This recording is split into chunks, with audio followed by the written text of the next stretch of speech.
This is the day the Lord has made. Let us rejoice and be glad in it. Welcome to worship with Highlands United Methodist Church. My name is Brad Lorvik. I'm one of the ministers on staff, and it is a joy to worship with you. We know that as we worship from home, it is still a very unique way for us to build and connect as a community, but it is important. I invite you to take a moment, find the share button, let folks know that you're worshiping with us this morning. There are people who are wondering, is your church still worshiping? How do I participate? Help us let them know by sharing and inviting others. This morning has a lot to share. There is beautiful music. We reflect on the wisdom of nature. It'll be a wonderful time together, and I look forward to sharing it with you. Know that we have many opportunities throughout the week for connection. We have 2 different opportunities for joys and concerns. We have a group for parents to get together and talk about what it is to have kids home and be so isolated at times. Some wonderful opportunities. All the links are on the website. I also want to give you a heads up. We do a lot via email to get you the links and the reminders. If you're like, I don't get the church emails, it's time for you to email me and be like, I don't get those emails. So you'll see my email address here at the bottom of the screen. Please send me a note. Let me make sure you're on the list so you can be reminded and connected to all these opportunities. I also want to let you know that on July 19th, in 2 Sundays, we're going to have a drive-through communion opportunity. We're still working out the exact details, another reason to make sure you're on the email list, but it'll be an opportunity to drive in to receive some special prepackaged communion. We'll have some special prayer square for you to take home. We're also going to send you home with an addressed envelope. You might reach out and send a letter to someone in the congregation. We want to build connection and community as we share in the sacrament together. So some great things coming up. Be sure to follow along and get all these details as we seek to continue to build a home where all belong in these unique times. I invite our acolytes, light a candle at home. We'll light the candles here in the sanctuary, and we will all share in the arrival of the Spirit into our lives this morning.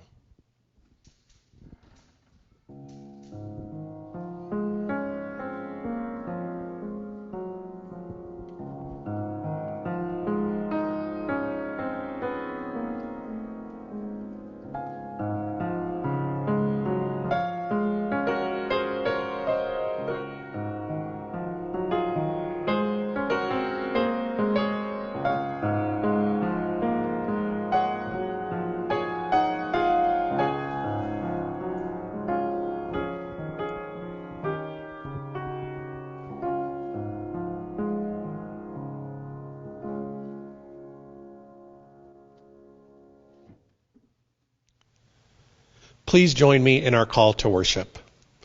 In the beginning, God created the heavens and the earth, and it has been in our care ever since. We have been entrusted with the wind and the water. We hold in our care the plants and the animals. In our stewardship of creation, we must consider those who will come after us. For the world was not created for us alone. May we live gracefully and with an eye to the future, as we seek to live the ways of our Creator and Sustainer.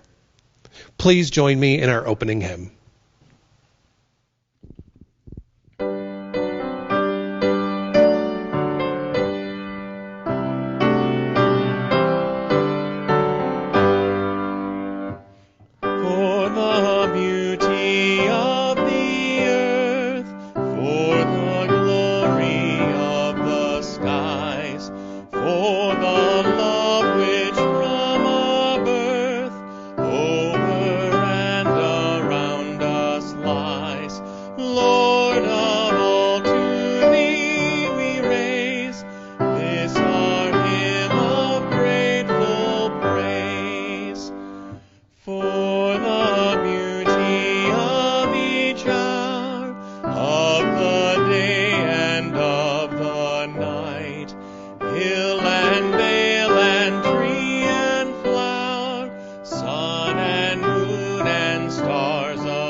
linking sense to sound and sight, Lord of all.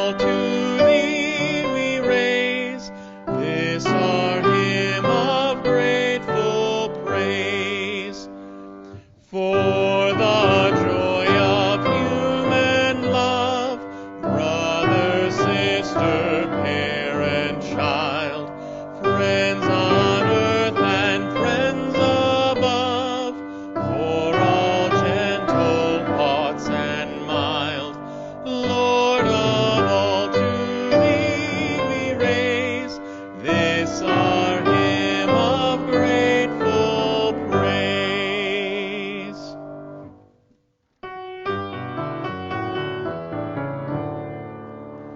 Here in the family of God, we learn to worship and pray, so we can live as Jesus taught, following him every day.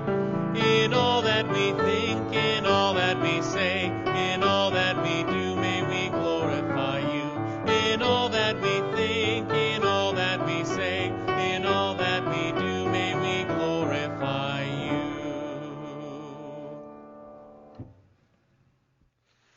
Well, good morning again, kiddos, and Miss Jenny.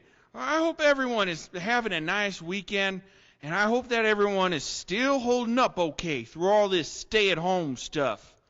And as I always say, don't forget, we will see each other again soon.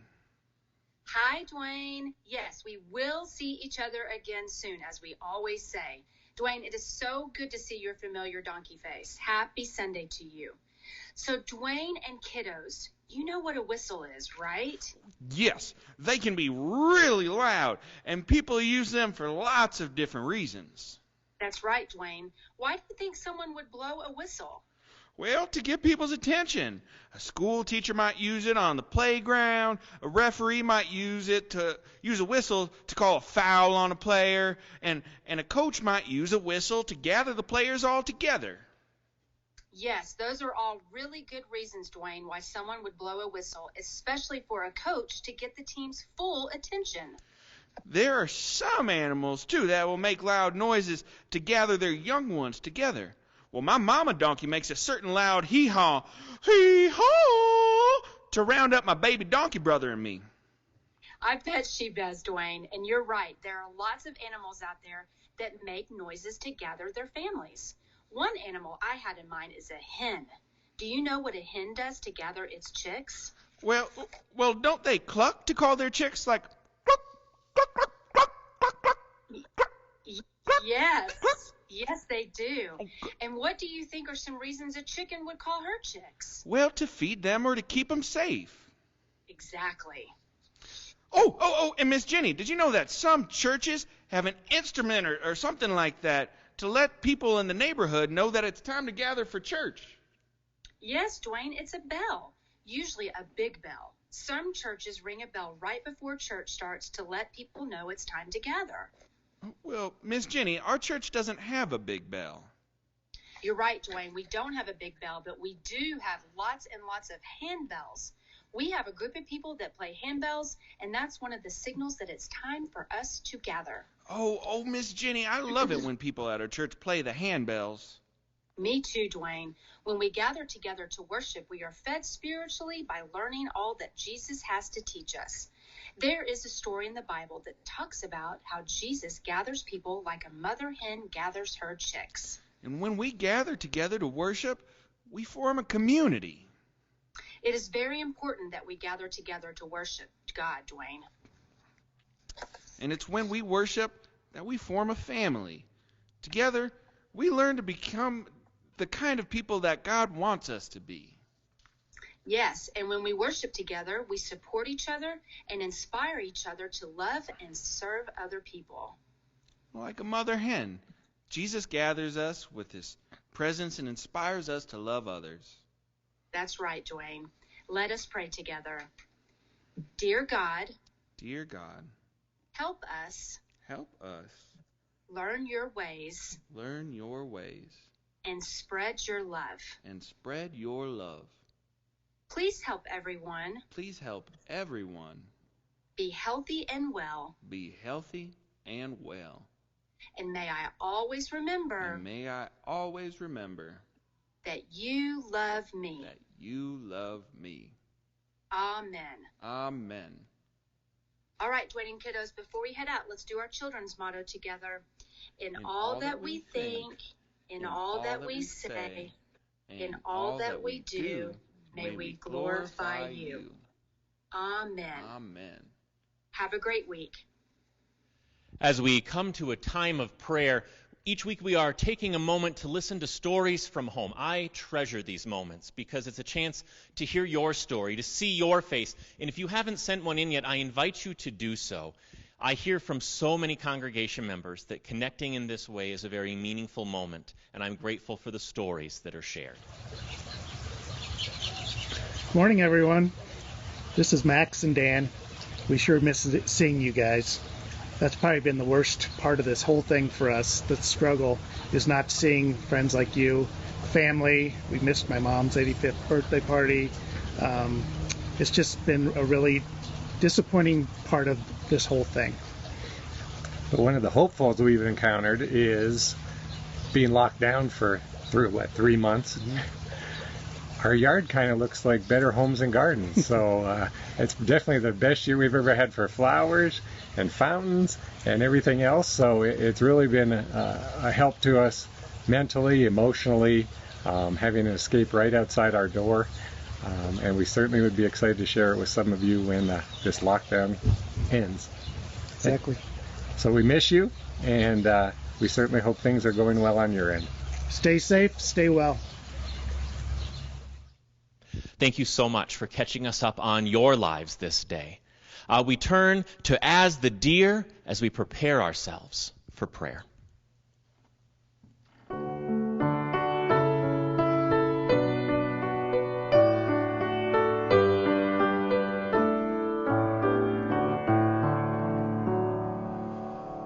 As the deer pants for the water, so my soul longs after you. You alone are my heart's desire, and I long to worship you. You alone are my strength, my shield. To you alone may my spirit yield. You alone are my heart's desire, and I long to worship you.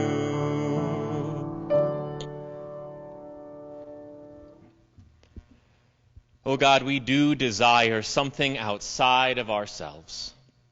For all of the joys and concerns we name that sometimes are centered in who we are, sometimes centered in the world as we experience it, we recognize we need something more. For the finiteness of our lives is graced and blessed by the infinite love of your divine presence. Be with us. Connect us. Hold us together even at a distance. Sustain us, for we grow weary. Remind us that you, O Lord, are with us, that we may never forget the company we carry in your Spirit. We ask that you would tend to the broken places of our world, and we also accept the responsibility to work on those places with you. We ask that you would tend to the broken places in our lives and our souls, and we accept the responsibility to work on those places with you. Help us to be active in your Spirit, in creating the world as you would have it be, just as we pray each and every week. Our Father, Our Father, heaven, who art in heaven, hallowed be thy name. Thy kingdom come, thy will be done, on earth as it is in heaven.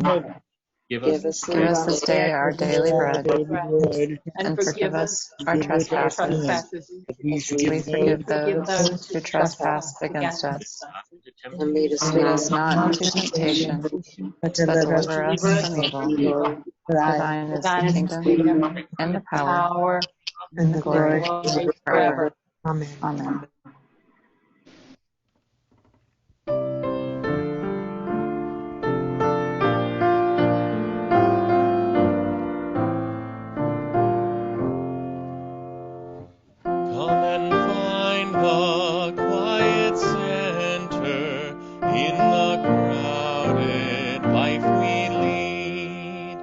Find the room for hope to enter. Find the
name is Angelina, and I will be reading the scripture today.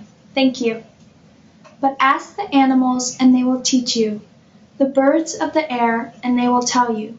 Ask the plants of the earth, and they will teach you, and the fish of the sea will declare to you. Who among all these does not know that the hand of the Lord has done this? In his hand is the life of every living thing, and the breath of every human being. For 3 summers after high school, I worked at a church camp near Pikes Peak called Templed Hills. It was an incredible and life-shaping experience filled with countless memories and stories. You know, Templed Hills was the first place I ever encountered the phrase stewardship of creation. The idea that how we care for and tend to the world around us is a part of a responsibility given to us by God.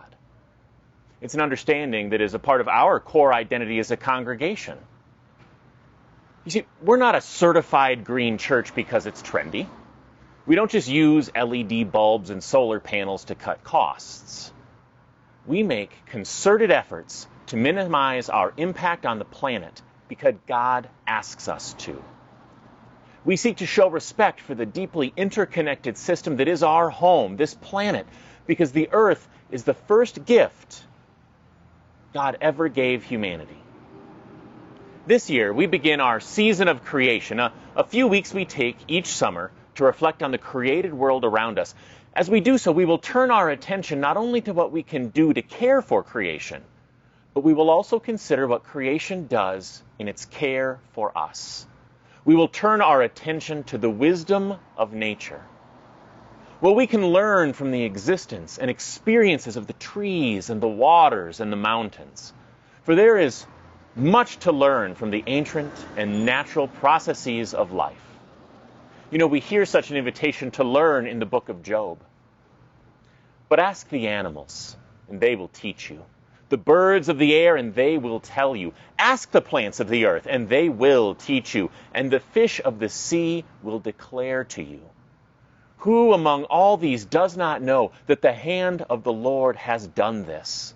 For in the divine hand is the life of every living thing and the breath of every human being. Ask, and they will teach you. The wisdom of nature was where my summer camp learning began as well.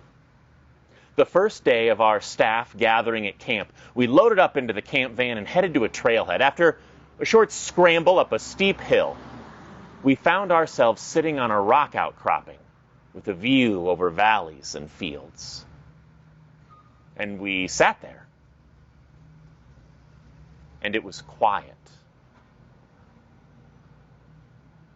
And when our camp director finally spoke, he did so with great intention and as few words as possible. Look at the trees. What do you see? What do they teach us? Over the hour that was to follow, we had a conversation that was as much silence as it was speaking.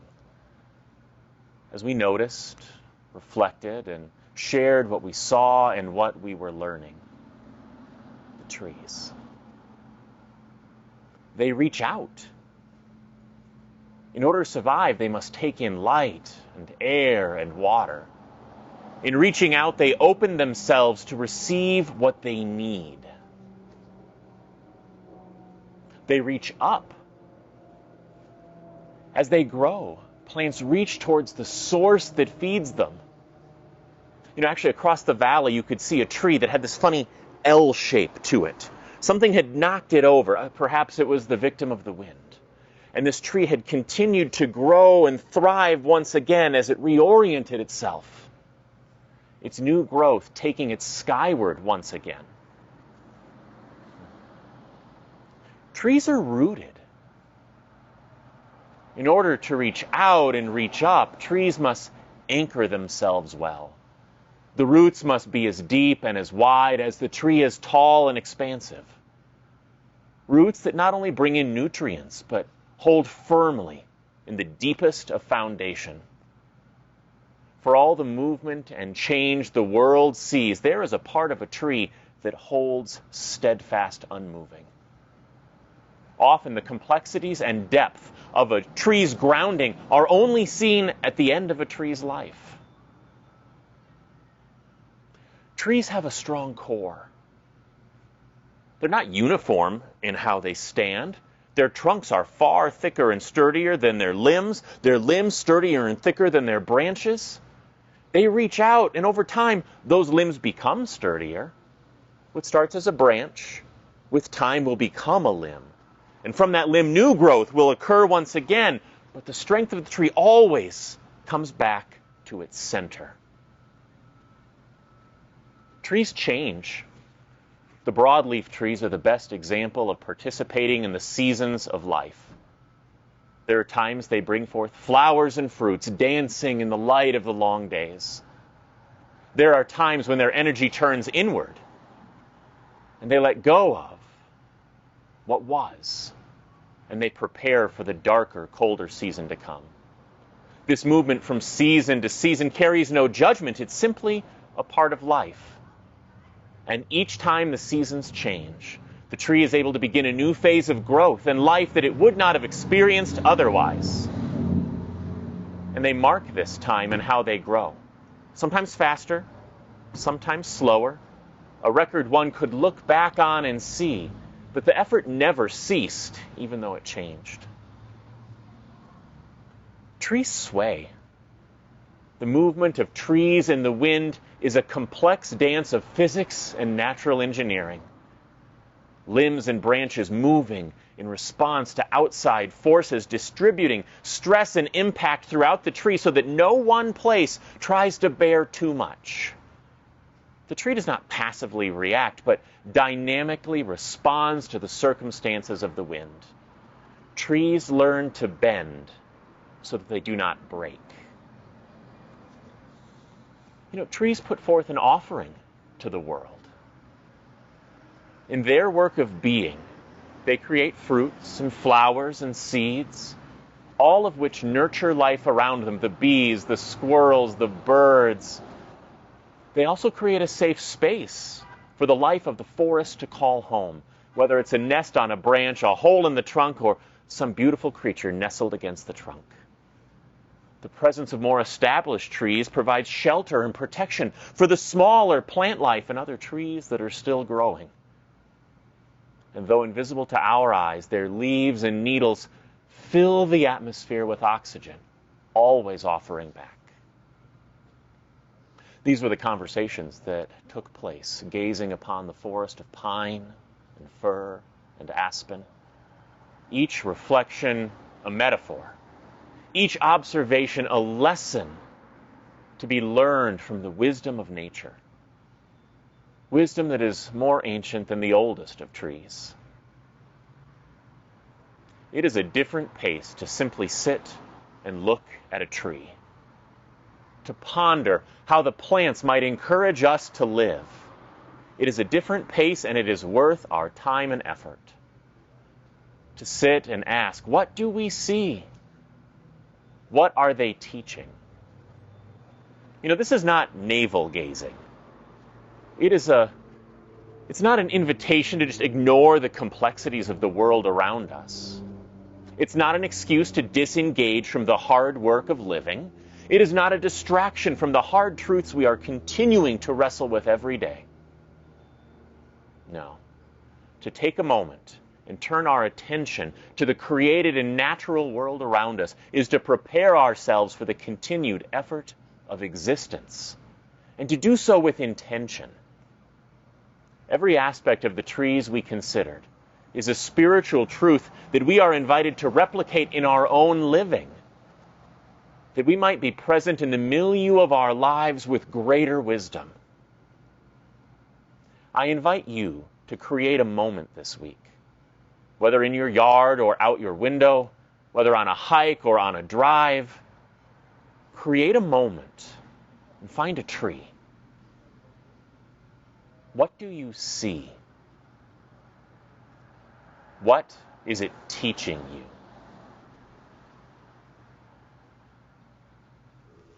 God continues to do great things through your generosity, and we are so thankful. Please join me in our offertory prayer. In response to the love you have given us, God, we offer here what we have, what we do, and even more who we are, that our generosity might transform the world. Amen.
Praise God from whom all blessings flow. Praise God, all creatures here below.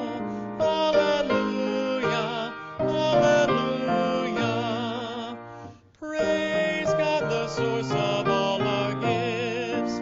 Praise Jesus Christ, whose power uplifts. Praise the Spirit, Holy Spirit. Hallelujah, hallelujah, hallelujah.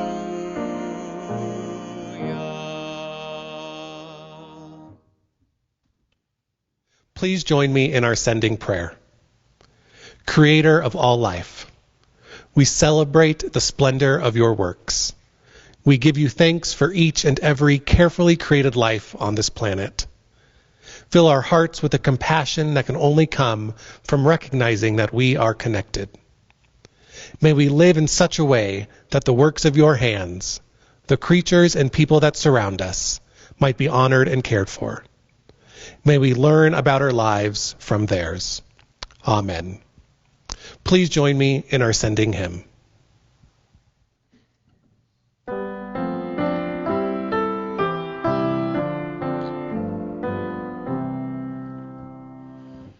Creation sings and we are in the music, the movement of God's energy and art, a liturgy that links our life to angels, a litany that rises from the heart.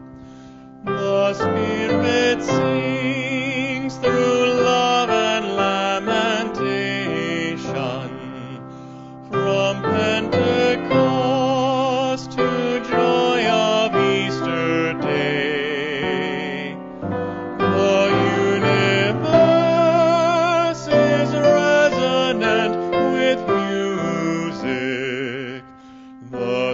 smallest creature dances to its play. Creation groans at our discordant clashing. The Spirit comes with music as our friend to bring the harmony of peace and beauty, to teach the textures of the way to blend. Oh God, you draw the melody from silence. You make of us the instruments of song. We offer thanks in worship and in wonder that such a gift to human souls belong.